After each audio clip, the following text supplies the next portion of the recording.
नमस्कार, state times में आप सभी का स्वागत है। जम्मू कश्मीर इन दिनों चुनाव की वजह से चर्चा का विषय बना हुआ है और आज इसी मुद्दे पर बातचीत करने के लिए स्टेट टाइम्स पर हमारे साथ मौजूद हैं फॉर्मर यूनियन मिनिस्टर और बीजेपी एमपी श्री अनुराग ठाकुर जी। बहुत बहुत स्वागत है सर आपका। धन्यवाद अमर जी सर, अगर आपसे सबसे पहला सवाल हमारी जनता भी जानना चाहती है कि अगर बीजेपी की सरकार जम्मू कश्मीर में आती है तो आगे लोगों के लिए क्या बदलाव रहेगा?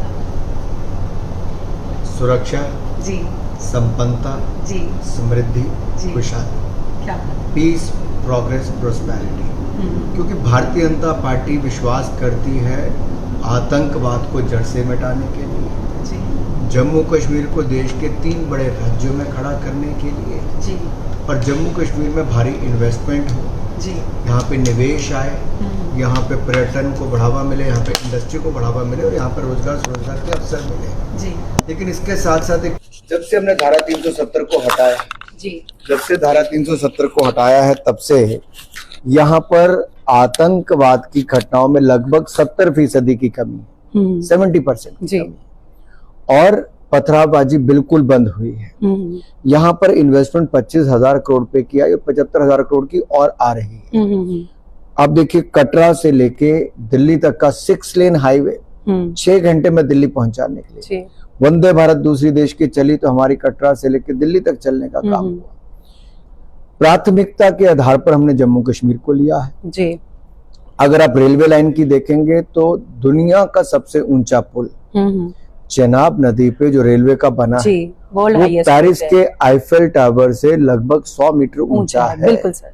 और यहाँ पे जैसे हमने जोजिला टनल से लेके बाकी सब बना रहे हैं, इससे भविष्य में आपका ट्रांसपोर्टेशन की जो आसानी होगी, उसमें आपके रास्ते कम होंगे, सफर सुगम होगा और इससे बहुत बड़ा एक लाभ मिलने वाला है जी।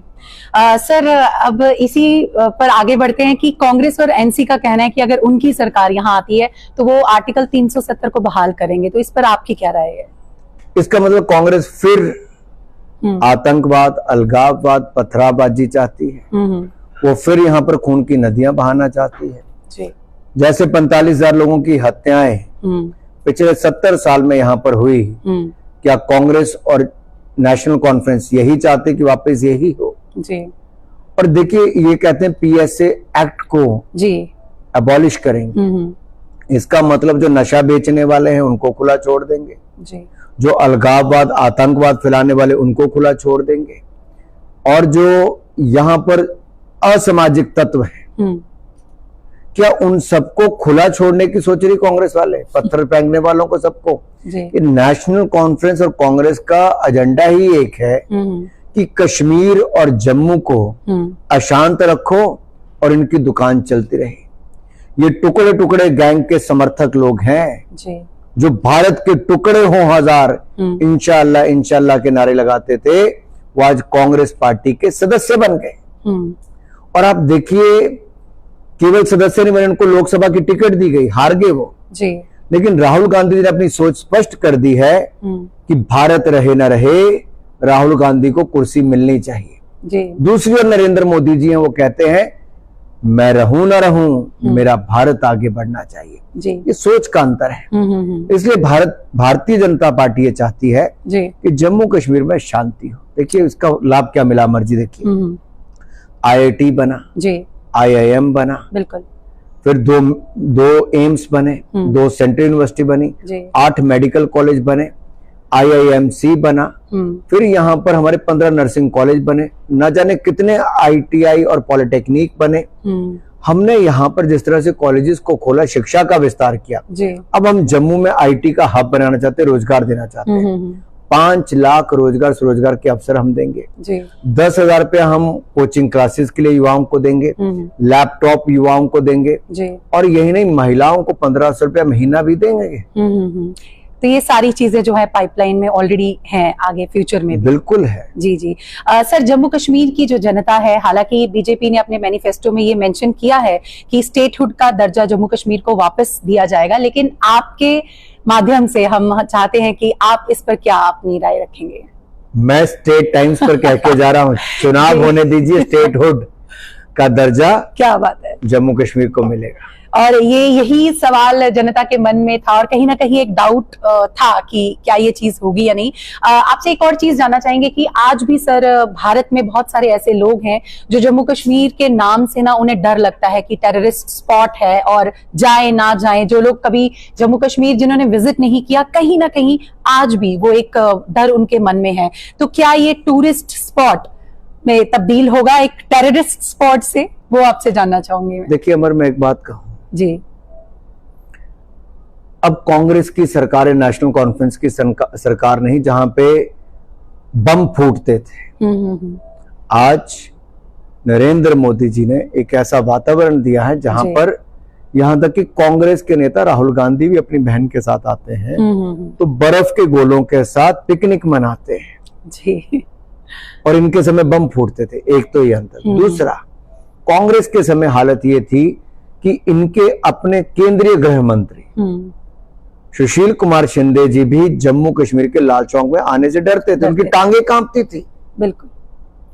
और कहते थे लाल चौक पे जाऊंगा तो मुझे लगता था पता नहीं क्या हो जाएगा। हाँ, एक बहुत आज मैं सबको कहता हूं, आप में से कोई भी लाल चौक पे आइए, कॉफी का आनंद लीजिए, खाने का आनंद लीजिए, वहां पे टहलिए और लाल चौक को तिरंगे की रोशनी में लहराता देखिए, जगमगाता देखिए और ऊपर तिरंगा झंडा लहराता देखिए।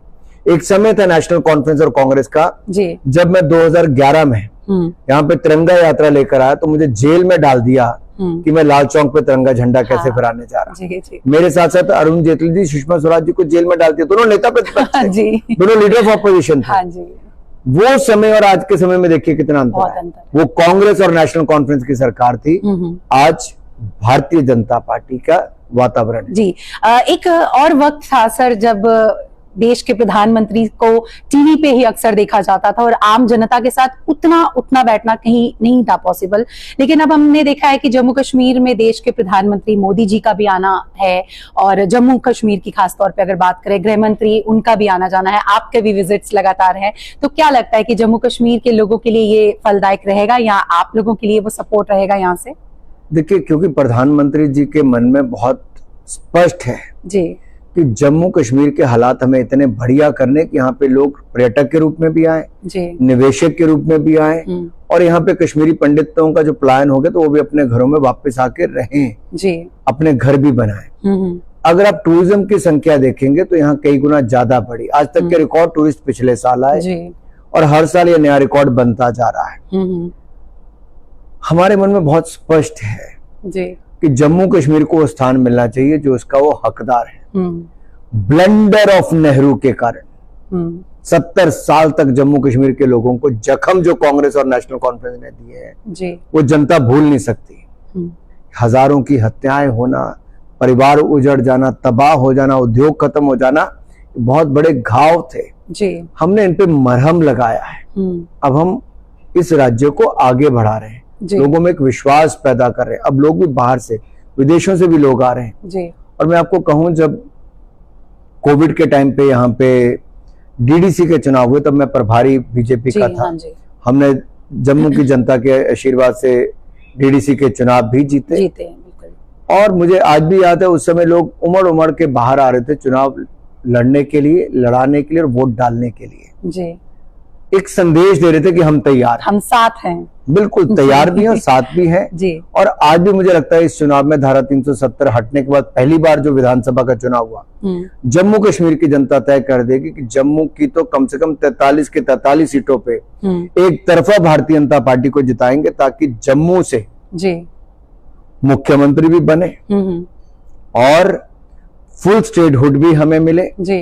और हमारे जम्मू कश्मीर का अभूतपूर्व विकास हो। जैसे मोदी जी ने देश को आगे बढ़ाया वैसे जम्मू कश्मीर आगे बढ़े। देखिए, मोदी जी के नेतृत्व में भारत दुनिया के 10वें नंबर से दुनिया की 5वीं बड़ी अर्थव्यवस्था बन गया, 5th लार्जेस्ट इकोनॉमी बन गया जी। और अब हम 3rd लार्जेस्ट इकोनॉमी दुनिया की बनने वाले हैं अगले 3 साल में। हम आज के समय सबसे ज्यादा टैक्स कलेक्शन हमारा हुआ, सबसे ज्यादा रोड से जाकर रेल मैन्युफैक्चरिंग, सबसे ज्यादा रेल की पटरियां बिछी और यही नहीं, हमारा जो फूड प्रोडक्शन है वो भी आज तक का सबसे ज्यादा है। एक्सपोर्ट हमारा आज सबसे ज्यादा हो गया है। कहाँ $477 बिलियन था, आज कहाँ पहुंच गया। हमारे जो फॉरेक्स रिजर्व्स हैं, जो हमारा विदेशी मुद्रा भंडार है, पहले $320 बिलियन था, आज 690 बिलियन डॉलर केवल 10 साल में, दुगने से ज्यादा हो गया। जी, बिल्कुल। तो ये अपने आप में दिखाता है कि जो कांग्रेस 60 साल में नहीं कर पाई, मोदी जी ने 10 साल में करके दिखाया। हमने ईमानदारी से सरकार चलाई। देखिए जम्मू कश्मीर में भी हर महिला को रसोई गैस का सिलेंडर मिला जी, लाखों लोगों को पक्के मकान मिले, बिजली का कनेक्शन हर घर को मिला, हर घर को हमने पानी की सुविधा दे दी, हर घर को बैंक की सुविधा दे दी। अब पेंशन से लेके बाकी सुविधाएं सीधा बैंक खाते में आती हैं।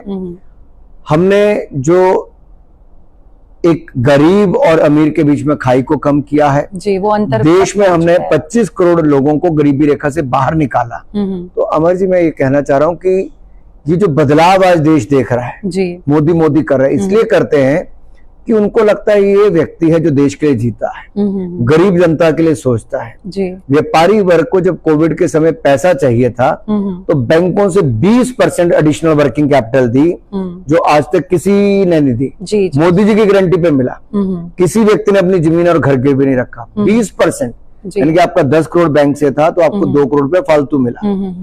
इसी तरह से रेडी पटरी वाले जो शहरों में काम करते थे उनको 10-10 हजार रुपए स्वनिधि योजना में मिला। और अब हम इसको गांव तक लेके जा रहे हैं जी। मुद्रा योजना में 34 करोड़ लोन दिए गए, 27 लाख करोड़ रुपए मोदी जी की गारंटी पे महिलाओं से लेके गरीब जनता को मिला। 65% महिलाएं जिनको इसका लाभ मिला। अब हम 3 करोड़ बहनों को लखपति दीदी बनाएंगे। हाँ, 1 करोड़ बन गई, 2 करोड़ को और बनाने जा रहे हैं और इसके लिए 3 लाख करोड़ रुपए का प्रावधान किया है। जी जी जी। तो सर जम्मू कश्मीर की जो खास तौर पे युवा है उनके अंदर भी ना कहीं एक उदासी कह लीजिए कि जॉब्स नहीं है और अनएम्प्लॉयमेंट है। हालांकि बहुत सारे ऑप्शंस आज की डेट में स्टार्टअप लोन्स बहुत इजी अवेलेबल है, लेकिन कहीं ना कहीं एक माइंडसेट होता है कि मुझे सरकारी नौकरी ही करनी है। तो जो युवा पीढ़ी आपको देख रही है, आप उनको क्या कहना चाहेंगे? देखिए जम्मू कश्मीर के हमने विशेष पैकेज दिया इंडस्ट्री लगाने के लिए जी। यहाँ के स्थानीय लोगों ने भी अपनी इंडस्ट्री को एक्सपैंड करने का काम किया, नए लोग भी इंडस्ट्री लगा रहे हैं जी। और मैं पिछली बार जब जम्मू आया था चुनाव से पहले तो यहाँ के यंग एंटरप्रेन्योर्स के साथ में मिला। कोई स्टार्टअप्स वाले थे, एंटरप्रेन्योरशिप, बहुत अच्छे आइडियाज थे। जरूरत है उनको और स्केल अप करने की। हाँ, तो मुझे पूर्ण विश्वास है वो उसको स्केल अप करेंगे जी। हमारी ओर से जो भी मदद होगी हम जम्मू कश्मीर के युवाओं को देंगे, हैंड होल्डिंग करेंगे। कांग्रेस और नेशनल कॉन्फ्रेंस के समय तो ये था कि जम्मू कश्मीर बैंक को ही खोखला कर दिया था जी जी। परिवार वाले खा गए थे इनके। हमने जम्मू कश्मीर बैंक को वापस खड़ा किया है। अब जो सही लोग हैं उनको ऋण मिलता है, लेकिन जो खाने वाले उनके खाते बंद किए। जी बहुत बहुत शुक्रिया। तो ये थी हमारे साथ खास बातचीत। सर हमारे जो व्यूअर्स खास तौर पे आपको देख रहे हैं स्टेट टाइम के माध्यम से, उन्हें आप क्या कहना चाहेंगे? मैं यही कहूंगा कि भारतीय जनता पार्टी को आप अपना आशीर्वाद दें, कमल का बटन दबाएं, भारतीय जनता पार्टी को जिताएं और खुशहाली, विकास, समृद्धता, संपन्नता और शांति अपने जम्मू कश्मीर में लाए। ये सुनहरा अवसर है। आप केवल एक ही काम करना है, हर एक वोट अपने परिवार का और दोस्तों को कहना है कि भारतीय जनता पार्टी को कमल का बटन दबा कर दें। इससे जम्मू कश्मीर का विकास, शांति, खुशहाली आएगी, पीस, प्रोग्रेस, प्रॉस्पेरिटी आएगी और वही that is the key to the success of Jammu Kashmir. वही सफलता की कहानी और चाबी है जम्मू कश्मीर। बहुत बहुत शुक्रिया सर अपना कीमती समय हमें देने के लिए। बहुत बहुत शुक्रिया। तो ये थे हमारे साथ फॉर्मर यूनियन मिनिस्टर और बीजेपी एमपी अनुराग ठाकुर जी, जिनके साथ जम्मू कश्मीर के कुछ मुद्दों पर आज बातचीत हुई। वीडियो अच्छा लगा है तो इसे जरूर शेयर करें। वीडियो जर्नलिस्ट शिल्पा ठाकुर के साथ अमर चौहान, स्टेट टाइम्स।